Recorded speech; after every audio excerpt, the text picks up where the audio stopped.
रामकृष्ण हरी माऊली. श्री क्षेत्र पंढरपूर हे महाराष्ट्र राज्यातील सोलापूर शहराच्या पश्चिम बाजूला भीमा नदीच्या काठावर वसलेले एक तीर्थक्षेत्र आहे. अवघ्या महाराष्ट्राचे आराध्य दैवत, दीनदुबळ्यांचा कैवारी, सगळ्यांची विठू माऊली म्हणजेच पांडुरंग यांच्या वास्तव्याचे ठिकाण पुराणापासून या पंढरपुराला काही नावाने ओळखले जाते, जसे पांढरीपूर, उंदरीतपूर, पंढरीचे आणि संतांच्या काव्यात पंढरी. संतांनी याची तुलना थेट वैकुंठाशी केली आहे.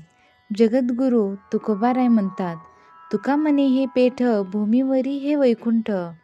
संत बहिणाबाईंच्या शब्दात पंढरीसारखे नाही क्षेत्र कोठे, जरी ते वैकुंठे दाखविले.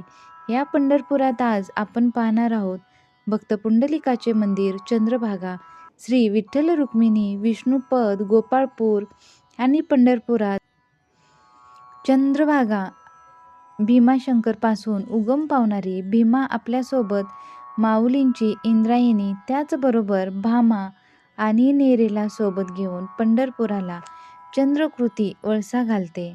येथे चंद्रभागा हे नाव धारण करते आणि चंद्रभागेचे महत्त्व सांगताना तुकोबाराय म्हणतात, अवघीच तीर्थे घडले एक वेळा, चंद्रभागा डोळा देखलिया. चंद्रभागेच्या वाळवंटात भाविकांची लगबग दिसून येते. काहींना तीर्थस्नान करायचं असतं, तर काही चंद्रभागेला दिवार्पण करतात. मस्तकी टिळा लावून आणि हार फुलांची खरेदी करून आपण निघतो भक्त पुंडलिकांच्या दर्शनाला. चंद्रभागेच्या पात्रात भक्त पुंडलिकाचे मंदिर आहे.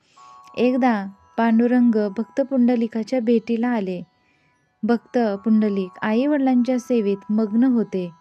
पुंडलिकाने विठ्ठलाला उभे राहण्यासाठी वीट दिली. याच विटेवर पांडुरंग आज तागायत उभा आहे. विठ्ठलाला विटेवर उभा करण्याचे सामर्थ्य पुंडलिकाच्या बाबतीत होतं. पांडुरंगाच्या अगोदर पुंडलिकाचे दर्शन करण्याची प्रथा आहे, म्हणून तर श्रीहरीच्या अगोदर पुंडलिकाला स्थान दिलं.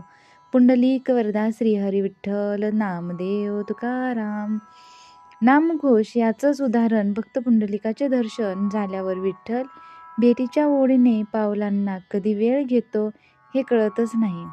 मंदिराच्या मुख्य प्रवेशद्वारासमोर संत चोखामेळा यांची समाधी आहे. आपण समाधीचे दर्शन घेतो आणि संत नामदेवांच्या भेटीला निघतो. संत नामदेव हे विठ्ठलाचे आवडते भक्त. विठ्ठलचरणी कायम असावं अशी संत नामदेवाची इच्छा. ते म्हणतात, नामा म्हणे तुझे पायी धावते विठोबा, नामदेव पायरीवर माता ठेवून आणि पायरीवर पाय न ठेवता आपण मंदिरात जातो. श्री गणेशाचे दर्शन घेतो आणि मंदिराच्या सभामंडपात आपला प्रवेश होतो. सभामंडपाची अखेव रचना अप्रतिम आहे. मंदिराचे सौंदर्य निहाळ आणि गरुड खांबाची गळाभेट घेऊन आपण पुढे जातो. आतापर्यंत विठ्ठल दर्शनाची उत्कंठा शिगेला पोहोचलेली असते आणि आपला गाभाऱ्यात प्रवेश होतो. समोर सावळ्या विठ्ठलाचे ध्यान दिसते. कमरेवर हात ठेवलेला विठुराया युगी 28 याच विटेवर उभा आहे. दिनांचा दयाळू आणि योगी दुर्लभ असलेल्या विठुरायांची मूर्ती स्वयंभू अशी वालोकामाई शेळ्याची आहे. मस्तकी शिवलिंगाच्या आकाराचा मुकुट, कपाळी चंदनाचा टिळा आणि मकर कुंडले, गळ्यात कौस्तुभमणी, पाठीवर शिंके, हृदय स्थानी श्रीवत्सलांचन, दोन्ही दंडावर अंगद असून मनगटावर मणिबंध आहे. उजव्या हातात कमळाचे देठ तर डाव्या हातात शंख आहे. छातीवर बहु ऋषींनी पादस्पर्श केलेली खून, कमरेला वस्त्र आणि वस्त्राचा शोभा पावलापर्यंत आहे. डाव्या पायावर मृतकेशी नावाच्या दासीने बोट लावलेली कोण आहे, तर पायाखाली दगडी वीट आहे. असे हे विठ्ठलाचे सगुण रूप आहे. राजस सुकुमार मदनाचा पुतळा रवीच शिकला लोकली या विटेवर, तो आपल्याला सखा. महालक्ष्मी मंदिर, राम लक्ष्मण शनेश्वर, अष्टकालभैरव, गणपती, काशी विश्वेश्वर, लक्ष्मीनारायण, कालभैरवनाथ, काशी रामेश्वर, एकमुखी दत्त, भक्त प्रल्हाद, नरसिंह, गरुड, हनुमान सगळ्या देवतांचे दर्शन घेऊन आपण देऊळवाड्यातून बाहेर पडतो.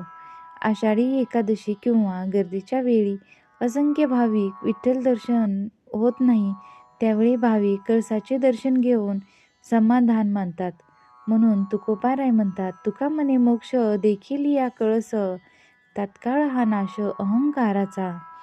विठुराया त्यांच्या दर्शनाला आलेल्या प्रत्येक भाविक भक्तांची काळजी घेतो, याचा अनुभव प्रत्येकाला येतो.